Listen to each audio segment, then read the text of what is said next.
Hoje, na paz do tal João de Santo Cristo, vamos analisar esse capítulo 1186, um capítulo ruim, pelo menos, tem coisas que não gostei. Desde o exagero até a covardia do Oda. A questão da Candele ter ficado meses doente me chamou muita atenção, porém, Oda vacilou em ser simplista com uma questão séria. Depois teve exageros também. Na teoria, temos que levar o que a Shuri diz como verdade, mesmo que não faça sentido, porque para mim não faz. Um cavaleiro sagrado, um ancião e uma frota inteira só para pegar uma criança. Uma missão que qualquer agente meia-bomba da CP9 ou CP0 resolveria. Sem falar que o cara sabia que a princesa era o alvo e a deixou na ilha mesmo assim. Oficialmente, Reuven entrou para o salão dos personagens burros de One Piece. Muito bem, para começar devagar e falando de coisas bonitinhas. Tem a capa que imagina um momento alegre da infância do Loki, onde estaria pintando um retrato da Ida que observa toda alegre. Infelizmente, o Oda foi incapaz de pensar nisso sozinho. Mas, na hora de sair ceifando a vida de mulheres, mães de família, aí ele é um leão. Esse merdinha. Muito bem, o capítulo 1186 começa no caos. Enquanto os soldados e civis lutam pela soberania do reino, Brook luta contra a realidade. A cena na sala o deixou completamente em choque. Tudo se torna insignificante porque ele só vê o Reuven no chão. E enquanto o Brook ignora tudo e todos para tentar acudir o Reuven, fiquei procurando onde estaria Imu. Porque ele aparece na página seguinte. E o dito cujo está empoleirado na cabeça do ancião. O que justifica esconder a forma dele. Afinal, foi a mesma coisa que fez quando possuía o Saturno. Ou seja, ele ocultou para não ter trabalho. Então, esse é o cenário absurdo que temos em Hesperia. Imu, que enviou 3 cavaleiros sagrados para Elbaf, mandou um cavaleiro, um ancião e o próprio ainda apareceu na forma de sombra, sem falar de toda uma frota da marinha, só para pegar uma garota. Aí ficam algumas dúvidas. A possibilidade do governo querer levar a garota nunca passou pela cabeça do pai e da mãe. Nunca passou pela cabeça deles esconder a garota. Mandar ela usar algo que cubra os olhos? Ou coisa desse tipo. E outro, daqui a pouco a Shuri diz que o governo, esse tempo todo, estava querendo ela e Reuven inventou essa de 1000 escravos. Porque desde God Valley o Tamanduá passou a negociar com o formigueiro. Desde então, o governo se tornou humilde, não pega mais o que querem, agora tudo é negociável. Enfim, a dúvida é, por que só decidiram pegar ela agora? Por que não levaram antes? O que mudou? Ele escolhe não explicar isso e decide ser covarde. Essa parte começa com a Shuri explicando que, na verdade, o governo mundial queria ela e o Reuven escolheu mentir, inventou a questão dos 1000 escravos para forçar o reino a lutar contra o governo. Essa questão tem alguns problemas. Um pedido de Imu não é cumprido por qualquer pessoa. Um pedido direto vai ser resolvido pelos anciões ou cavaleiros sagrados. Nesse caso, podemos supor que os anciões organizaram agentes da CP0 para lidar com isso, é uma alternativa possível. O meu problema é, Reuven tem o poder para resolver isso. Ele era forte nesse nível. Vamos imaginar que sim. Com isso, o próximo ponto é, se ele mentiu e o governo queria a princesa, por que ele não mandou a princesa para outro lugar? Por que manteve o alvo do governo na ilha? Ele não sabia o poder do governo mundial. Um único dragão celestial fez o que quis no reino dele, forçando a guerreira mais forte do reino à humilhação eterna, e ele acreditava que podia se defender do governo mundial. No final, o Oda correu tanto e querendo justificar a trama já estabelecida que algumas coisas ficaram ruins, e que fique claro, ficaram ruins para mim. Se você aí não tem opinião ou não se importa, ou até gostou de como foi feito, não tem problema. É uma questão particular minha. Espero que tenha ficado claro. Bem, aí começa o pior momento para mim. Olha como Oda foi covarde. As únicas pessoas que, em teoria, trataram diretamente com o Cavaleiro Sagrado são Mamaya Grow foram o Reuven e a Candele. Aí quando Oda meteu o personagem em cena, ele tirou as únicas pessoas que poderiam ter uma reação negativa da história. O que abre espaço para a ambiguidade. Nada impede que a Candele, quando diz que ficaria feliz o servindo, seja uma fala direcionada ao animal de Cap, nada impede que a Candele tenha ficado doente por não ser levada junto para a Terra Sagrada e nada impede que se casar com Reuven fosse uma forma de colocar holofote sobre a princesa que nasceu com uma condição especial nos olhos. Afinal, a Candele poderia ter se aposentado e vivido num lugar remoto para criar a filha, exigido que usasse óculos ou um tapa-olho para esconder sua condição ocular. Algumas coisas poderiam ser feitas para impedir que a informação vazasse. Então, se alguém chega e diz que a Candele manipulou Reuven, porque interpretou assim, é completamente válido, porque tem espaço para essa leitura. O inverso também é possível, e gosto de pensar nessa possibilidade como a alternativa correta, ou seja, a Candelia é uma vítima. Porém, o Oda foi muito mal nisso. Deixou ambíguo e foi covarde ao retirar a Candelia e Reuven desse momento, onde poderíamos ver os dois demonstrando ódio pelo Grou. Enfim, achei uma forma horrível de apresentar os fatos horríveis. Não gostei, não me importo se isso faz ou não parte da demografia da história. Aprendi essa palavra hoje porque um cara ficou muito chateado quando chamei o Oda de covarde num grupo de WhatsApp. Enfim, um assunto desses numa história que o pessoal adora distorcer é terrível. Enfim, pra não falar mais sobre, pra mim, essa parte foi uma merda. É isso, pronto, agora seguirei em frente. Chegamos naquele bom e velho momento da exposição de roteiro. Oda precisa justificar por que está usando tanta força para sequestrar uma garota de um reino onde o forte dos cara é fazer instrumento. E a explicação era esperada. Ao mesmo tempo que o universo de One Piece possui muitas pessoas com características diferentes, depois do Loki e a relação da linhagem dos gigantes ancestrais, imaginar que a Shuri possuiria uma linhagem diferenciada era o mais óbvio. Poderia ser só uma característica normal sem nenhum vínculo com habilidades inatas, poderia, mas no final, acabou dando a lógica. A heterocromia é uma condição rara e, aparentemente, pertencente à linhagem Mamayer. Pelo menos, é o que dá pra impor por agora. Como cavaleiros sagrados podem ser recrutados, esse cara pode muito bem ser um caso desses. Mas, para facilitar as coisas, heterocromia é uma linhagem antiga da família Mamayer e esses olhos possuem uma habilidade única que Imu quer muito. Minha teoria é, o poder inato desses olhos é a visão do futuro. Algo como a Madame Chiarli lá do Reino do Mar, só que algo controlável. Enfim, adivinhar poderes não é o meu forte. O capítulo segue com soluções que, pra mim, são bem meia boca. O que nos leva à cena da Shuri apunhalando a cabeça do Brook com a sua espada. Uma cena daquelas que só o Oda sabe fazer. Pra adiantar possíveis argumentos. O primeiro, Jaru tem uma espada na cabeça e está vivo. Realmente, mas a teoria é que no momento em que puxar aquilo, nem que sejam alguns centímetros, o velho vira camisa de saudade. O segundo, a Shuri evitou pontos vitais. Me desculpa, mas qualquer lugar no cérebro é vital. Dito isso, não me importo com o Brook sobrevivendo, mas seria interessante se isso viesse com alguma sequela. Algo que fosse, de certa forma, curado no momento em que virou esqueleto. Fora que esse golpe só existe para justificar a rachadura do crânio, rachadura que não combina em nada com o golpe. O golpe foi preciso ao ponto de não causar nenhuma sequela, mas o crânio não possui um corte compatível com a lâmina. Enfim, ainda poderia pisar na decisão burra do Reuven, mas a culpa é do Oda. Oda primeiro pintou Reuven como um cara foda pra no final virar um egoísta burro. O coitado foi usado e jogado fora. Pra fechar essa parte, um argumento possível é a confusão mental do Brook ser uma consequência do golpe na cabeça, porém, ele deixa bem claro que a sua confusão veio dos fatos inacreditáveis que viu naquele dia. Uma sombra falante, as asas e chifres da Shuri, a personalidade diferente. Como uma forma de se proteger, o cérebro passou a ler aquilo como imaginação. Fora que, normalmente, reviver traumas não é algo que se faz por querer. Brook foi forçado a reviver isso por causa da presença da Shuri, aceitando que tudo que viveu foi real. Ou seja, o cara tomou uma espada na cabeça, a menina enfiou e puxou uma lâmina de 4 dedos e não aconteceu nada. Se a vida fosse simples assim. Aqui chegamos ao final do flashback. Brook acorda, não sabemos quanto tempo se passou. Mas não deve ser muito tempo. O pessoal fica muito surpreso que o Brook tenha voltado. No meio disso, o médico começa a explicar que foi um golpe limpo, porém, minha impressão é que iria dizer mais alguma coisa, porém o balão de baixo interrompe o raciocínio. Achei curioso isso, porém, não sei se teria algum impacto no momento atual, já que Brook não tem mais cérebro, então mesmo que algo de diferente tenha acontecido, imagino que já não teria mais utilidade. Outra coisa que vale pontuar, fiquei com a impressão que a base dos piratas Rumbar foi formada aí, antigos membros do exército de Esperia. E bem, para fechar o ponto, temos a cena do Brook ouvindo sobre o fim da guerra. Momento que entra em choque e passa a acreditar que estava alucinando.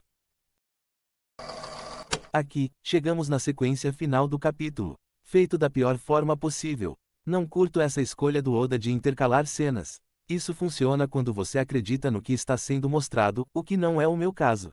Essa parte começa com o retorno ao presente. Brook está extremamente emocionado ao se tocar que a Shuri foi uma vítima. As coisas que não entendia são completamente justificadas agora que conheceu mais do mundo e seus mistérios. Então ele pede ajuda do grupo para ajudar a Shuri. E isso era para ser épico ao lado do retorno de Luffy para a batalha. E talvez você tenha achado, mas eu não consigo. Inclusive, queria muito achar super foda. Me desculpe, mas estou tóxico. Esse pessoal não vai quebrar o gelo e, mesmo que quebrem, sem saber o que controla a Shuri, a probabilidade dela voltar a ser controlada é de 90%. Ou seja, o time merdeiro está pronto para jogar merda no ventilador de Elbaf. Nesse ponto, estou implorando para que fiquem quietos. Mas o grupo está no pique de fazer. Aí o Oda toma outra decisão ruim, ele decide intercalar isso com algo realmente importante. Saímos do grupo Merdeiros e vamos direto para o Luffy que está pronto e se joga para o campo de batalha. Ele volta dizendo que sente que não perderá para ninguém, infelizmente, me alimento com comida e não com letrinhas, camarada Luffy. E o retorno do Luffy é secundário aqui, o mais importante é Imu falando sobre o século perdido. O cara do nada revela que os gigantes de Elbaf perderam a batalha porque decidiram proteger as crianças, justificando o motivo por trás do sequestro. Porém, Oda decide interromper isso para colocar os chapéus de palha expressando apoio ao Brook. E isso era para ser épico, mas me soa engraçado. O grupo não tem noção do que estão fazendo. Os cara querem fazer algo que Imu não conseguiu fazer, e eles sabem o poder que Imu tem ou deveriam saber. Enfim, isso só me tirou o impacto da cena final. Dito isso, a cena final. Imu mostra com todas as letras como conhecer a história é importante. A história se repete, isso é um fato irrefutável. Ao conhecer a história, é até possível prever o futuro. Imu sabe que os guerreiros de Elbaf possuem só um ponto fraco e, depois da geração de Harald, esse ponto fraco se tornou mais aparente. Não era o que ele queria, mas está feliz em receber esse presente. Porém, nem tudo pode ser previsto, ainda mais em One Piece, que o haki da observação falha mais que a polícia brasileira. Não sei a última vez que o Luffy entrou em combate, mas finalmente voltou e o seu retorno foi superando o Lock ao tirar sangue de Imu no primeiro movimento. Lock pelejou para acertar Imu e só conseguiu fazer isso quando o mesmo se distraiu. Já o Luffy não precisou esperar muito, como filho do deus Oda, ele tem privilégios. Mas é isso, algumas coisas não gostei tanto. Achei a questão Candele muito simplista. Obviamente, o roteiro estava amarrado aos eventos atuais e Oda não podia inventar muito. Porém, as escolhas do Oda, para mim, foram péssimas. Ele poderia ser bem mais simples e dizer que Shuri foi uma órfã. Poderia colocar a Candele com depressão. Poderia ter a coragem de fazer Helven enfrentar a mancha da vida de Candele. Ou mesmo dar dicas mostrando os dois preocupados. Mostrar Helven demonstrando tristeza ou culpa pelo que Candele teve que passar. Coisas simples que dariam um contexto maior. Semelhante a Hancock, encolhendo-se toda ao relembrar os traumas que viveu, não só ela, mas as irmãs também. É o suficiente para entendermos que tudo foi traumático. Temos a Ginny que pegou uma doença terrível. E a Candele? Ela ficou acamada. O incidente com o dragão celestial teve o mesmo impacto que uma virose. Enfim. Bom, é isso, o vídeo acabou. E começa o capítulo da discórdia. O Oda não para de tomar decisões duvidosas e nesse capítulo ele segue nesse pique. Depois da espada no meio da cabeça para justificar uma cicatriz e falhar miseravelmente, ele decide derreter o gelo. Até parece que ele odeia os chapéus de palha. Mas enfim, o capítulo começa pela capa que já levanta aquela ideia que ninguém deve estar comentando, mas eu vou. Todo mundo sabe, ou imagino que todo mundo concorda, que para despertar o haki do rei você precisa nascer com as qualidades, seja lá que qualidade é essa. Obviamente, isso não quer dizer que o Garlin ou o pai do Sanji tenham a predisposição, na verdade, essa predisposição pode muito bem vir das mães. O que, automaticamente, pode sugerir que os irmãos do Sanji também podem despertar o haki do rei. Aí, vou colocar uma suposição minha. Imaginando que emoções humanas são necessárias para o despertar, só a Reiju teria essa possibilidade e talvez desperte o haki do rei em algum momento.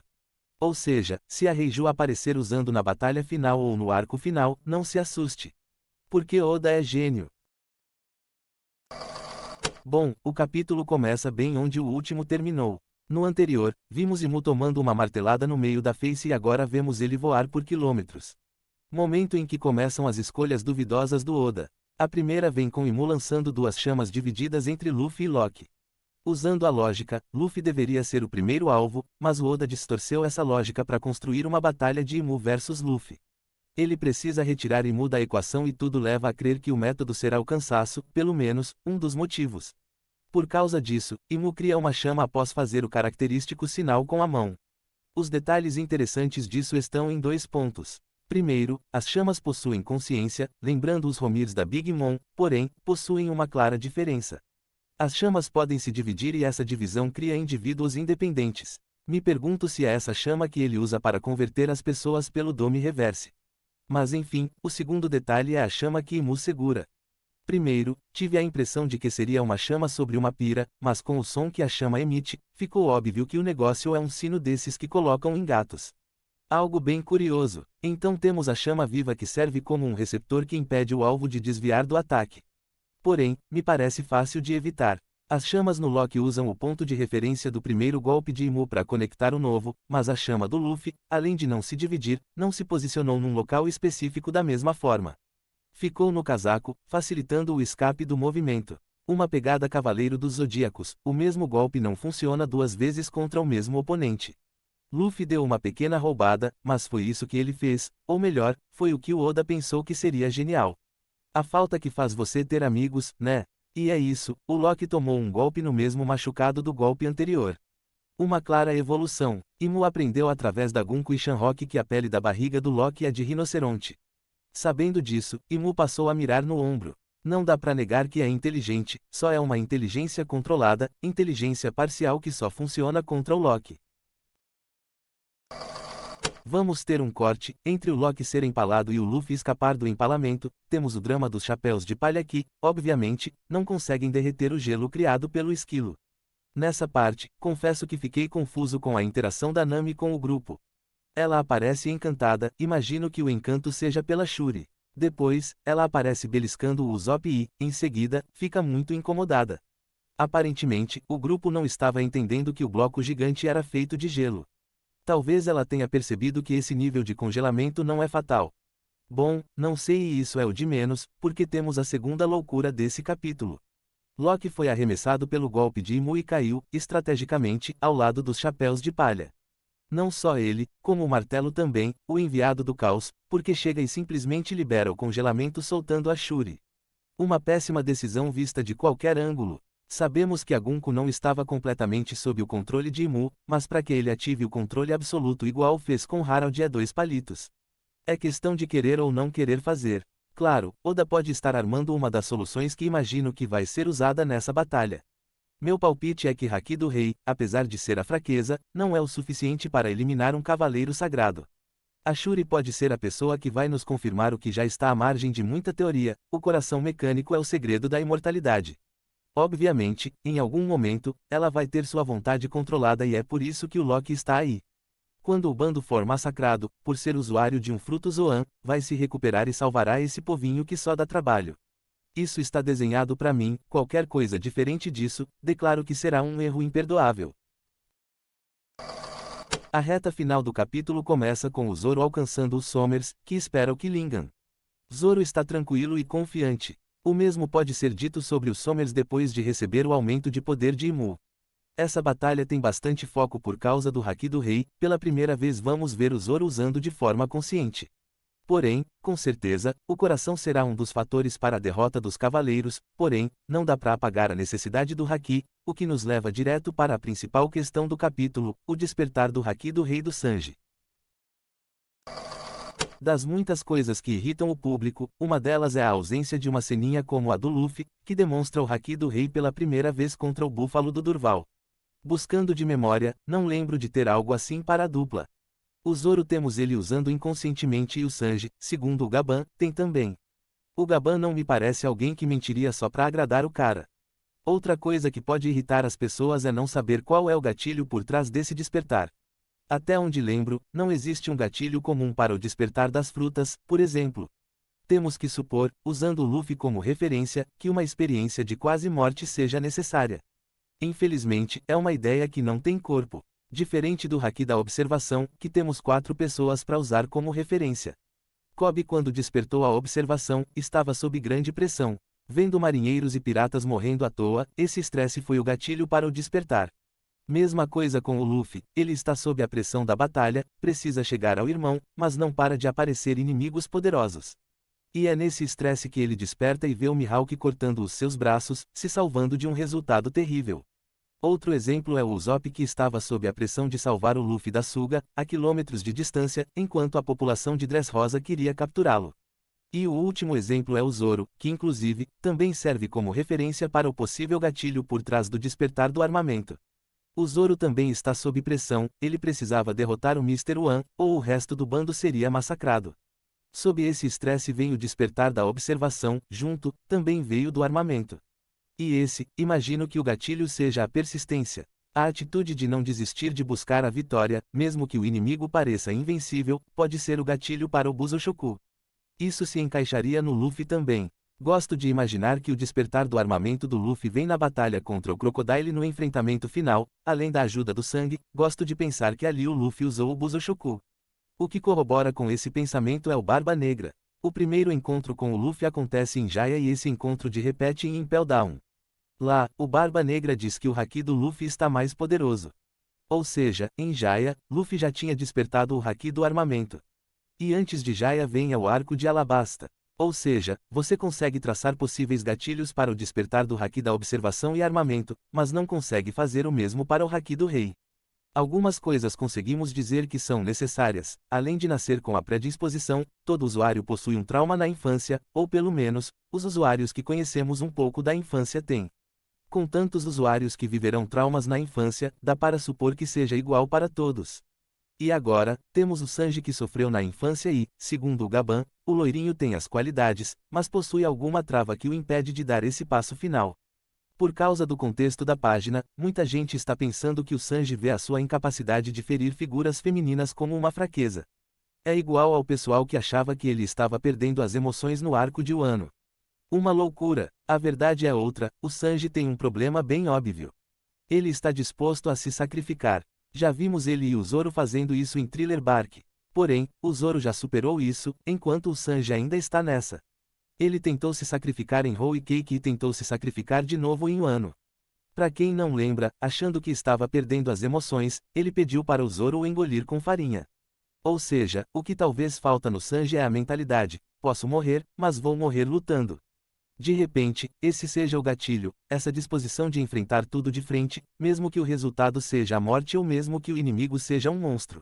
Em Wano, Sanji em momento algum pensa em pedir ajuda para os médicos como Chopper ou Law, pelo contrário. Mesma coisa quando temos a Big Mom, no lugar de enfrentar, ele decide se submeter. Então, talvez o que falte para ele seja isso. Essa disposição de arriscar tudo pela vitória, nem que seja a própria vida. Ainda nos possíveis incômodos gerados pelo despertar do Haki do Sanji, temos o seguinte: beleza, Zoro acabou de entender que tem Haki do Rei, não possui domínio nenhum sobre isso, nunca usou conscientemente e, na melhor das hipóteses, ele só sabe usar em um movimento. Semelhante à canção do leão, que era o único movimento que conseguia usar Haki do armamento. Do outro lado temos o Sanji que talvez desperte agora. Aí vamos ter esses dois caras indo do 10 e 0, direto para o 100. Isso soa forçado, justamente por causa do Luffy que passou 2 anos treinando. A verdade é que não sabemos quanto tempo o Luffy levou para dominar o básico do Haki do Rei, o que sabemos é que o Rei Lai ficou meio ano com o Luffy, ensinando não só o básico, mas dando dicas também. Ou seja, quanto tempo levou para o Luffy dominar o básico do Haki do Rei? Ninguém sabe. O que sabemos é que ele ficou 2 anos treinando, e antes do Rei Lai ir embora, ele já tinha desenvolvido a quarta marcha, pelo menos o Homem-Balão. No mínimo, já fazia um bom tempo que dominou o básico. Dito isso, olhando para as técnicas avançadas de cada Haki, dá pra dizer que o básico foi ainda mais fácil. Perceba, Luffy luta por algumas horas com Katakuri e aprende a visão do futuro. Em um ano, em 2 dias, ele domina a habilidade de injetar Haki de forma ofensiva em objetos e pessoas. E em menos de 1 hora enfrentando Kaido, ele aprendeu que era possível usar uma armadura de Haki do Rei. Logo, dominar o básico pode ser difícil se você está aprendendo sozinho. Caso contrário, o aprendizado pode ser relâmpago. E, a partir do momento em que o básico é dominado, você só precisa de um pouco de foco para dominar as técnicas avançadas. Nesse caso, Sanji e Zoro possuem a vantagem de terem visto o Luffy utilizando. E, com todo respeito, não tem nada difícil em colocar uma armadura de Haki do Rei, sério. Dominar a habilidade de injetar Haki no interior de objetos ou lançar pelo ar me parece muito mais difícil que a armadura de Haki do Rei. Inclusive, o Kid não conseguia fazer porque não sabia que podia, ou só foi prejudicado pelo Oda mesmo. Porque claramente não é algo que exija um puta treino. Com isso explicado, o problema real que temos aqui é o volume de haki que eles vão ter. Haki do rei é como o limite de cartão, aumenta conforme você usa e de um lado tem um que mal usou e o outro que nunca usou na vida. Mas enfim, o mistério por trás do gatilho do despertar do haki do rei pode vir através do Sanji, agora só precisamos esperar para ver como será. Bom, é isso. O capítulo termina com o Luffy usando a quinta marcha. Finalmente vamos ter Luffy versus Imu. Sinceramente, não espero muito dessa luta. A maioria das pessoas espera que o Luffy tome uma surra. Não penso diferente, imagino que Imu vai recuar por cansaço acumulado. Além da perda dos Sominers, que imagino que morrerá contra o Zoro. Imu pode recuar cansado e ferido, salvando Killingan e levando a Shuri também. Mas enfim, é isso. O capítulo foi bom, poderia ser melhor, como tudo na vida poderia. Bom, o vídeo acabou, agora de verdade.